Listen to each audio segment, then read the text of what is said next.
Hello and welcome to Open Dialogue. What's tantalized me today is really this notion of resistance to tyranny, resistance to people who are oppressive, resistance to states perhaps which are oppressive. We can term a lot of the movements today, which are, if you like, standing up to oppression and tyranny, perhaps as a resistance axis. Some would argue nations like Venezuela or Bolivia, Ecuador, perhaps Iran, and many others are the kind of states which are standing up to, if you like, oppressors around the world. Those oppressive forces, quite often we've labelled, obviously, poor old US with its Donald Trump problem as a primary factor, but the Western nations also quite often seem to come into that category because largely of their, if you like, money trails and footprint around resource acquisition in other countries, conflicts in other countries. This seems to be one of the major issues. A world which is in flux is seeing more and more of that conflict, especially in the Middle East. And today we're going to focus on the war on Yemen, the war on Syria, as our, if you like, primary points of discussion. And with me in the studio, I have the pleasure of welcoming Dr. Marcus Papadopoulos. Welcome. Thank you. And we've also got, of course, Sayyid Hujjatul Islam wal Muslimin, Sayyid Muhammad Razavi. Welcome, Aga. Thank you for hosting. We'll be dissecting a few issues around these 2 points, and following the interval, of course, there will be other issues which I'm going to introduce. But let's begin with Yemen. A short report before we move on to the studio discussion. Okay, we've actually just been requested to show that video in just a few moments. So maybe let's start with Marcus. Marcus, Yemen is where you and I first, if you like, came across each other, the Yemen issue. The Journalist Support Committee actually staged a conference highlighting the blockade by Western media on, if you like, Yemeni issues, Yemeni journalists, attacks on Yemeni journalists. But your overall take on Yemen as a potential point where the resistance axis may be, if you like, located. The Ansarullah movement says it's fighting Saudi oppression, and the US seems to be also technically involved, it would seem. What's your take on Yemen? Well, I think when we have a look at what's been happening in Yemen for over 3 years now, it is deeply, deeply distressing.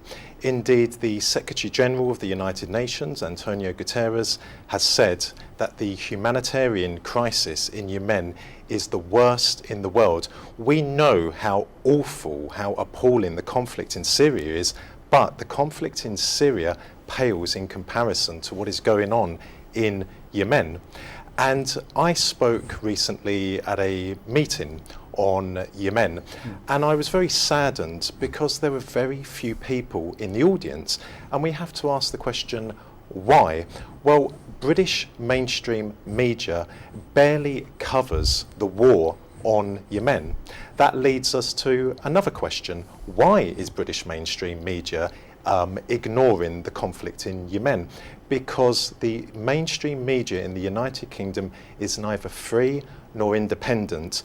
Britain is making a tremendous amount of money through the war against Yemen because Britain is supplying Saudi Arabia with many, many weapons which are being used against Yemeni civilians. So British media is going to ignore Britain's role in that. It doesn't want to flag it up to the British public.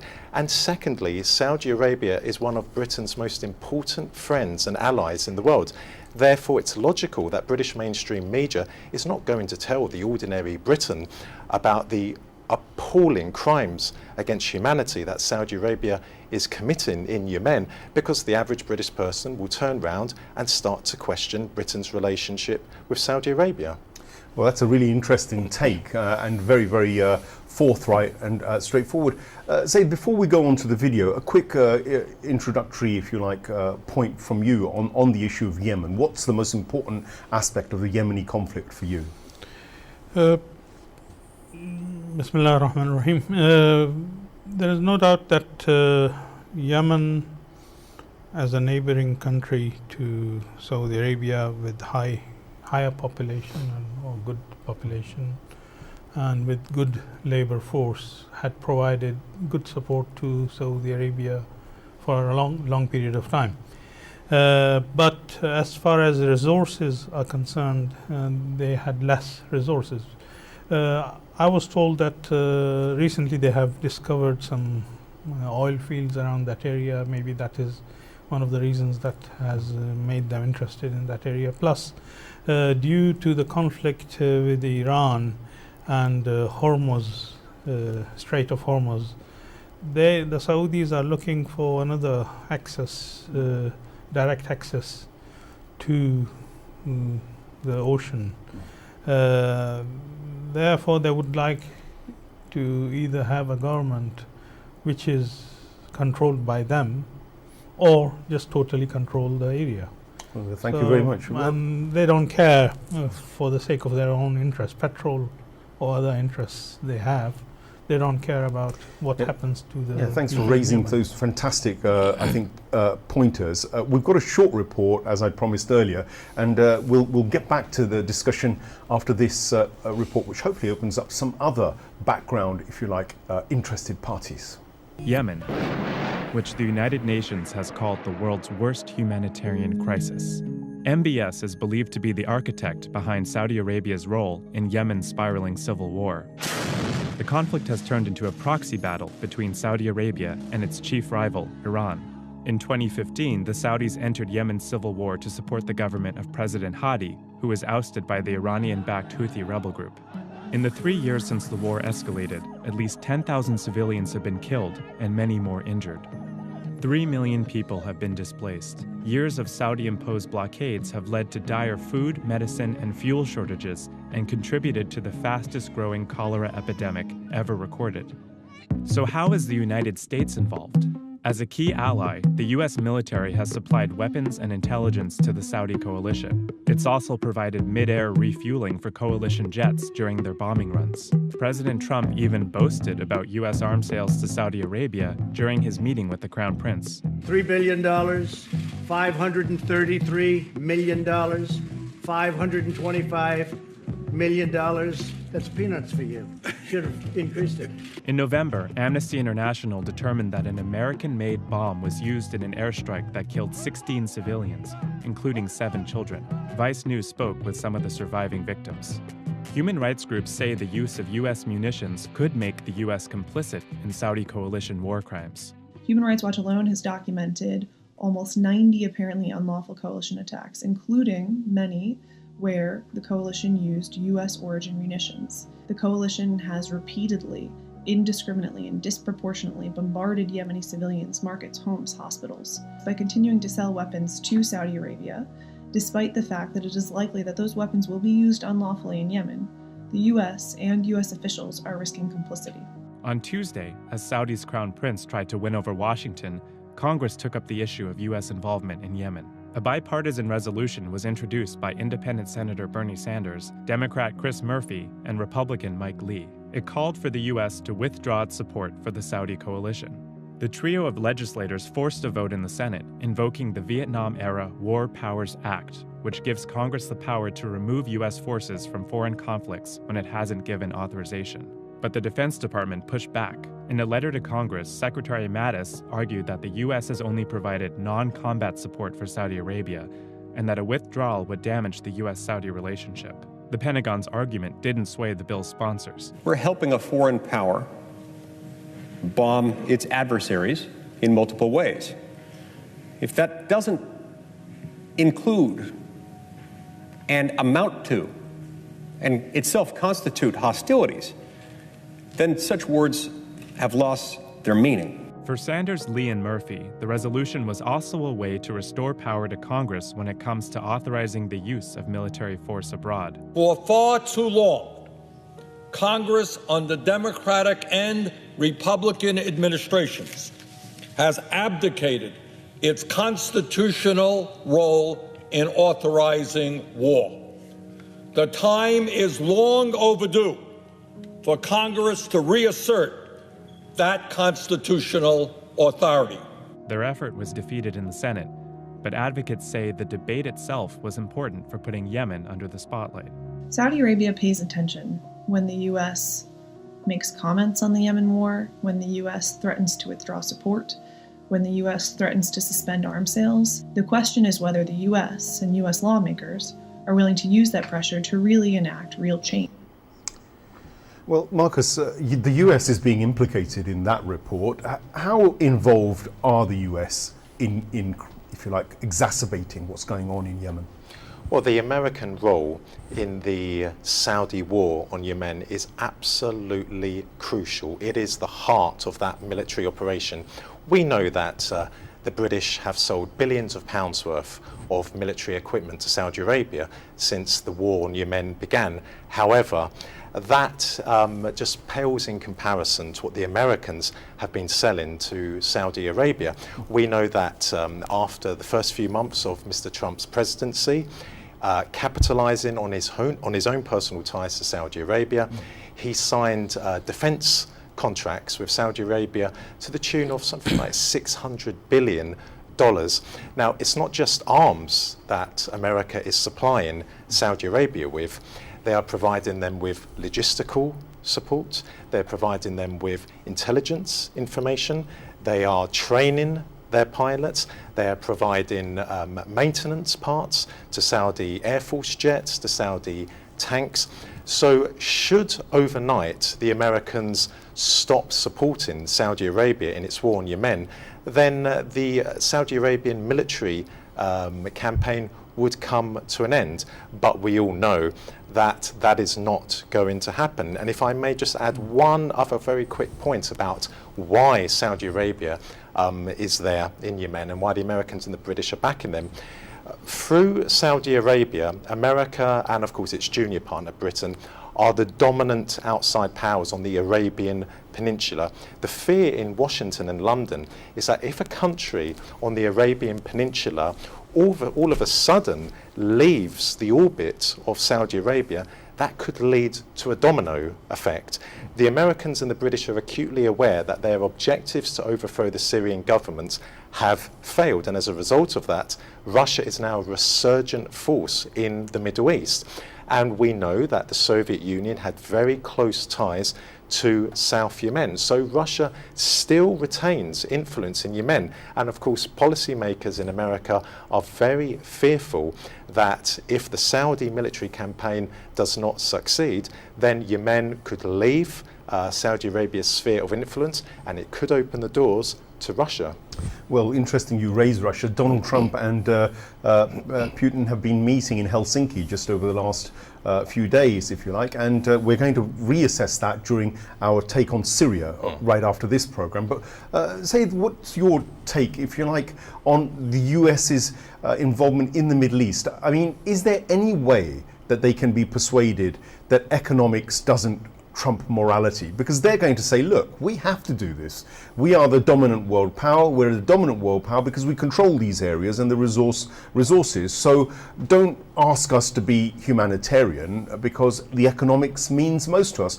I mean, how is one to shift that kind of establishment policy?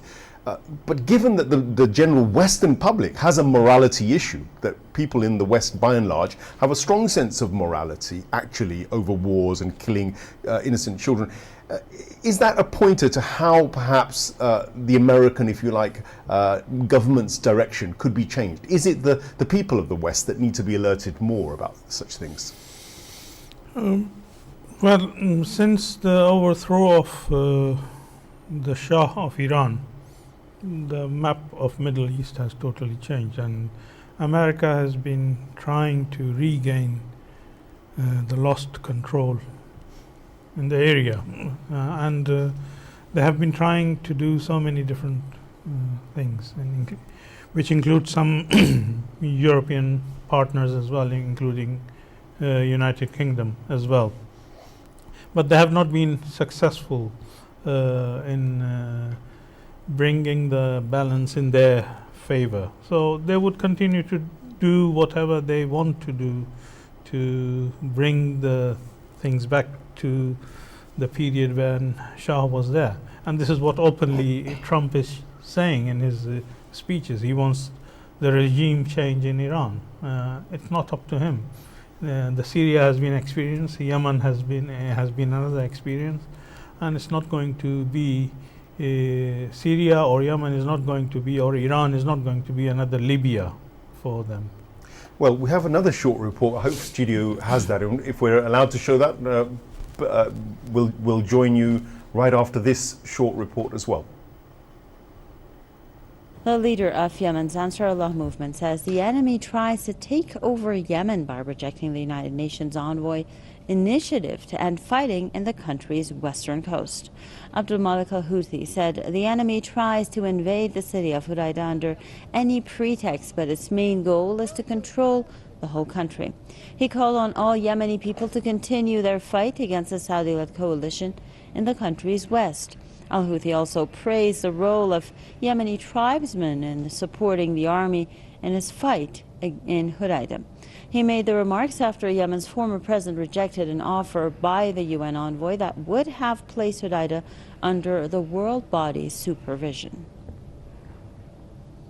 I believe I think that the Saudi-led coalition have rejected this initiative secretly because they haven't announced this publicly. That's why Sayyid Abdul Malik has came with this statement to let the world and as well the Yemeni people know that who has rejected this initiative, and I think that they have rejected this initiative because if the United Nations supervision offer this port, this means that they will have no reason to continue their attack on Hudaydah port, and the main reason for attacking Hudaydah port is to cut this last lifeline and to control one of the most strategic area in the Red Sea, and to control, as Sayyid Abdul Malik said, is a Zionist, American and UK desire to control the west coast of Yemen because it is so close, or who control this coast can control Bab al-Mandab Strait, which is one of the most important strategic main sea line for shipping in the area. Well, in conclusion, Marcus, what are your suggestions perhaps for, if you like, resolving this crisis? Because clearly it's going to get worse. And if it carries on, the figures you were giving earlier on, 8 million people potentially going to be affected by famine already are. I mean, there are real threats that the UN is confirming. There is a kind of a biblical proportion set of disasters imminent. I regret to say that I don't think anything is going to be done to save the people of Yemen. The Americans are absolutely committed to seeing the Saudi military machine triumph. There is a quarantine on Yemen, an air blockade, a land blockade, a sea blockade. Medicines can't get into the country. The Saudis have destroyed the pharmaceutical factories in Yemen, and I don't think anyone is going to come to the aid of the people of Yemen. They are certainly fighting in a heroic way, and the Saudis are incurring a lot of casualties, but I fear that they will triumph at the end, and this will be another demonstration that the argument of the West being committed to democracy and human rights is completely and utterly untenable. Washington and London care nothing for human rights. What they care about is Western global hegemony. And if anyone, any government, any leader, any country gets in the way of that, then they will be ruined, they will be destroyed. So I don't want to sound pessimistic, but I'm being, I think, realistic that the people of Yemen are not going to be rescued. Well, on a final word, probably a realistic note, I think, which Dr. Marcus Papadopoulos has put forward. But I mean, Iran has been implicated by the Saudis themselves, and actually there's been a narrative within the Western media that actually this is a proxy war between the Iranians and the Saudis. Firstly, it's quite clear that it's a lot more than that, because Britain and US are quite clearly involved. It's not just a proxy war, but Iran has given, at the minimum, moral support. But is there more support that's possible from nations that say that we've got a moral obligation to defend the oppressed in the region? Since Islamic Revolution in Iran, Imam Khomeini's policy was to support the oppressed people of the world. So Iranian policy is to support the oppressed wherever they are. In Syria, in Iraq, in Lebanon, in Yemen, none of these countries are majority Shia. There are Shia minorities there, but they have been following the example of Iran. So maybe this is what the West doesn't like. They don't want the Muslim countries to follow the example of Iran. So that's why they are objecting. And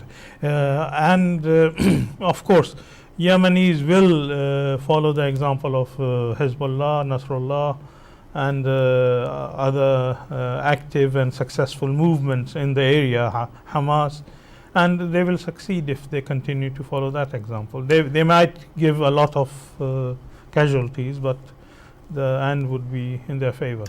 Well, a disturbing parallel to our next topic is that ISIS and Al-Qaeda are also in Yemen, and they seem to be given carte blanche by nations like the UAE and Saudi Arabia. They're not getting any hassle from the axis of oppression, we could perhaps call it. But the resistance axis is definitely doing its best, and arguably, what can we do? Well, the UN says it hasn't even reached 30% of its target for actually, if you like, supporting those civilians who are going to be hit by this war. Let's leave the war alone. Let's look at just the humanitarian side of it.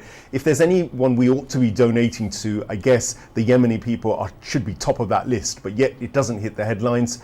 I think all we can urge people on an individual level to do is to support if you like, the humanitarian aid in that region. But sadly, it does seem as though that conflict is going to run and run. Join us after this short interval for our look at the war on Syria.